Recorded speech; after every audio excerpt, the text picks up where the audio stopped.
Hi everybody, today we are going to be talking about inequalities. This is lesson 6.6 on page 377. So the biggest vocabulary word that we're going to be talking about today is inequality. Well, we can see the word equal in there, and in typically means on, right? So these are talking about things that are not equal. So what is an inequality exactly? Well, it's a mathematical sentence that compares quantities that may or may not be equal. The table here shows 4 inequality symbols. We have greater than, less than, greater than or equal to, and less than or equal to. A solution of an inequality is a value of the variable that makes the inequality a true statement. So we actually find solutions to inequalities the exact same way that we find solutions to equations. So inequality is a mathematical sentence that compares the quantities, and we use these symbols. And here would be an example. 1 plus x is greater than or equal to 6. So what could we put in for this? Well, 1 plus 5 would be the absolute minimum you could put here. So any of these, continuing on, anything greater than 5 would be a possible solution to this inequality. So basically what you're doing when you're finding this is finding the minimum amount that it could be. Now the table compares words that are represented by the different inequality symbols. So like we said, less than, fewer than, right, would be this symbol. Less than or equal to is at most these, that would be these ones. Greater than, more than would be this. Greater than or equal to and is at least would be those ones. So that means it actually could be right at the number that is the solution there. So on page 378, let's talk about writing inequalities. So you can use these steps, and it's basically the same thing that we would use to write equations, using only the most important words and keywords. Okay, we define the variable, and then we write the algebraic inequality.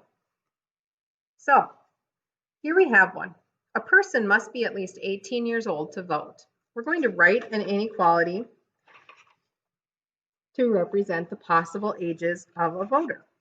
So the first thing, we know that the age of a voter is greater than or equal to 18 years. So you can be exactly 18 years old. So we can use that or equal to type symbol. We need to use A to represent the age of the voter. So we're going to have A is greater than or equal to 18. And that's all we have to write there. So let's take a look at an example.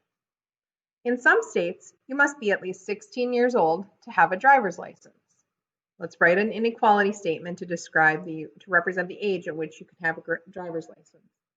So we know that you have to be at least 16 years old, which means, can you be 16? Absolutely.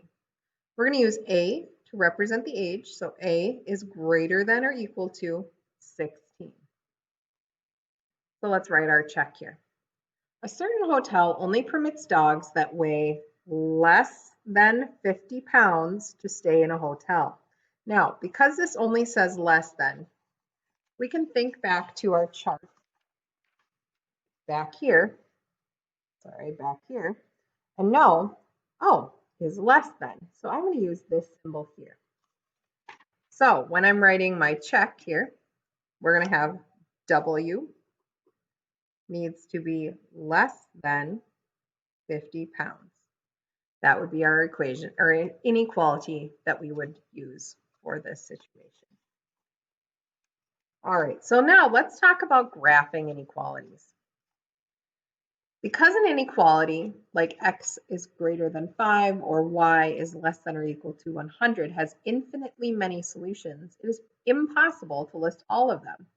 So inequalities can be graphed on a number line. A number line graph helps you to visualize all the values that make the inequality true. When you graph an inequality on a number line, we place a dot at the value shown in the inequality. An open dot means the number is not included, so it would have either of these two symbols. Closed dots would use these two symbols, which means it could include those. Then we draw an arrow in the correct direction to include all of the solutions. So if we were to graph the inequality, x is greater than 3, because it just says greater than, we can't include 3, so we keep an open dot. Now, x is greater than 3. That means any value larger than 3 would be included here. So we would use an arrow to include all of those values that are greater. So I draw an arrow pointing to the right to include all of those values. So that's how we would graph x is greater than 3. Now let's talk about x is less than -1. Now, because it doesn't include -1, right? We don't have that little line underneath the symbol like we would in this one here. This would be an open dot. So I place an open dot here. Now, because it says it's less than -1, we're going to draw an arrow to the left to include all the values less than -1. How about this one? X is less than or equal to 2. Now, because it has or equal to, right? We have that little line underneath there. We can place a closed dot. Now, less than or equal to means we are going to draw a line to anything that is less than 2. How about -7 here? Now, because we have or equal to, we can draw a closed dot here. So I'll make it a closed dot, right? And it's greater than or equal to, so now I can draw my line anything larger than -7. So let's go ahead and try graphing this inequality here. X is less than, okay, so less than, we know that it can be anything less than -5.75. So first thing I'm going to do is I'm going to find -5 on this graph. There we go, there's 5. And I notice there's 4 little lines. That means every little line is worth 0.25. So -5.75 would be an open dot, and it's less than, so we're going to draw it to the left to include all of those values there. Let's graph this value.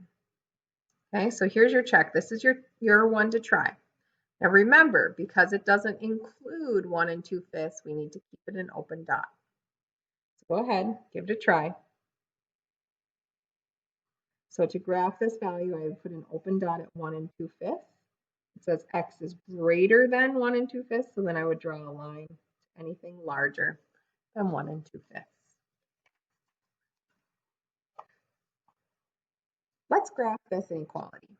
Here we have a closed dot because it does include 2/5. Come on, focus. So we put a closed dot at 2/5. It says x is greater than or equal to, so then we would draw our arrow to the right. Go ahead and try your check here.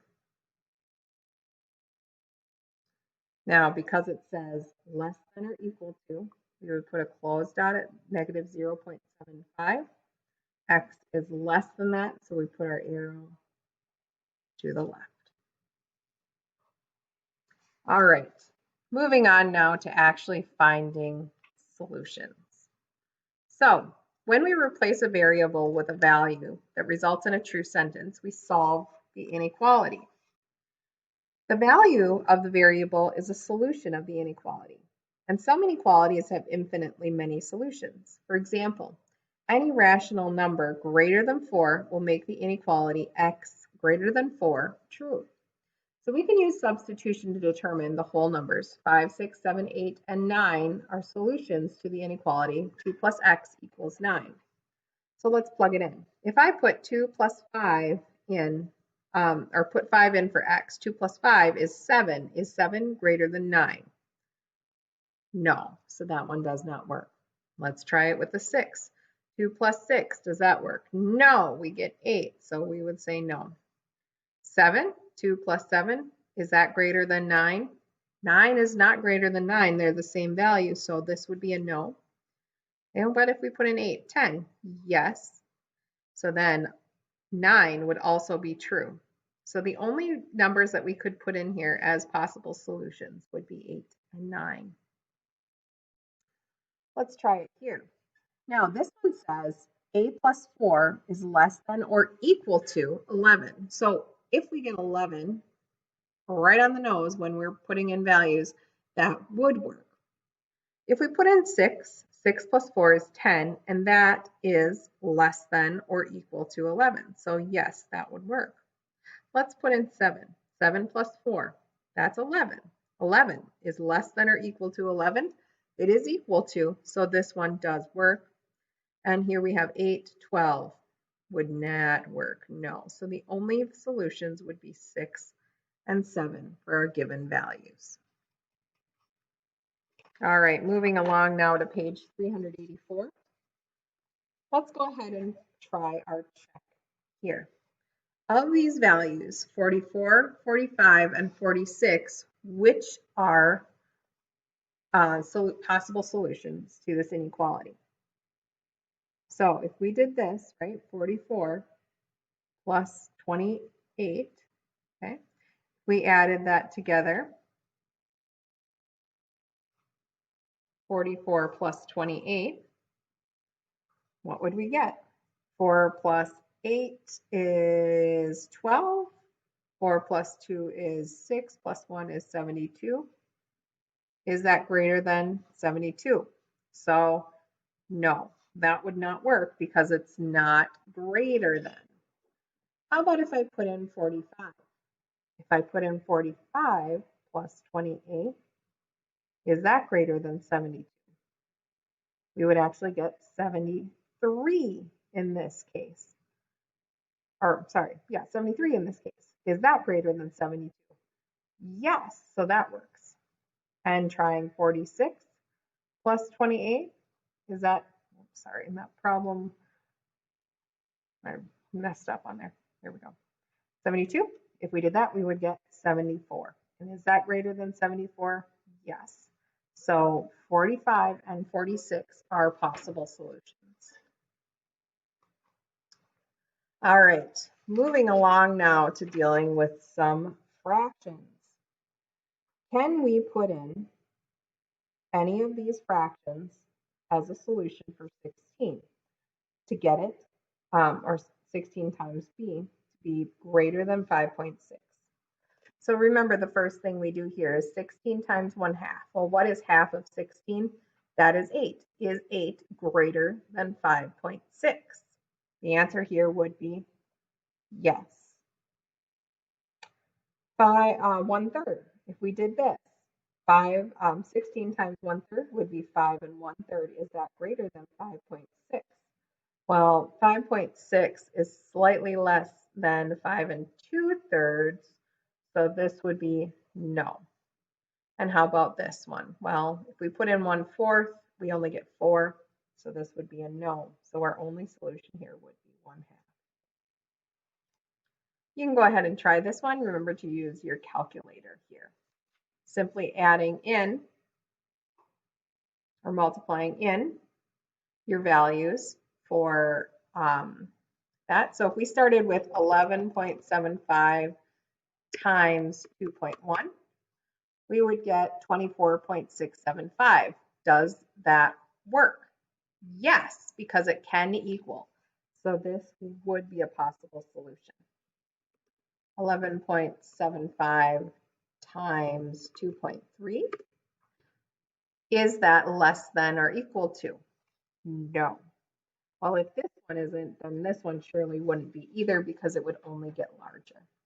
So our answer would only be 2.1 as a possible solution. Now the final way, our final thing that we are going to do here is take a look at this problem here. Raven had $60 to spend on matching t-shirts that cost $8.40 for her running team. Okay, so Raven had $60 to spend on matching t-shirts that cost $8.40 for her running team. The inequality 60 is greater than or equal to 840. T represents the number of t-shirts she could buy. If there are 9 teammates on the team, how many could receive a t-shirt? So what we want to do here is we're going to substitute in 9. Could she purchase all 9? So we do 8.4 times 9 and get 7560. Now that is way too much, so we know that is not a solution. So let's back down to 8. Now if we do this, we would get 6720. That still won't work. So let's try 7. So could she buy 7 t-shirts? We get 5880, which makes this work. So she could buy 7 t-shirts and no more than 7 t-shirts. So let's try our check right here. At the end of his vacation, Mr. Ote has $55 left to spend at a souvenir shop. So that's how much he has left. He would like to display some pictures frames that cost, or he would like to buy some picture frames that cost $12.75 each to display some of his vacation photos. So our inequality, 1275F is less than 55 represents the number of frames F he could choose to buy. What is the greatest number of frames he can buy? So what you could do in this situation is start substituting in. Now I know that I can use a calculator, right? So I know that 1275 could go into 15 at least 4 times. So what if we tried 1275 times 4? And we could get 51. So 1275 times 4 would give us 51, which is less than 55. Could I do 1275 times 5 and get more? If I did that, if I tried to purchase 5 and I tried that, I would get 63.75, which is not less than 55. So the solution here would be no more than 4 frames would be our answer. Okay, let's try our apply problem here.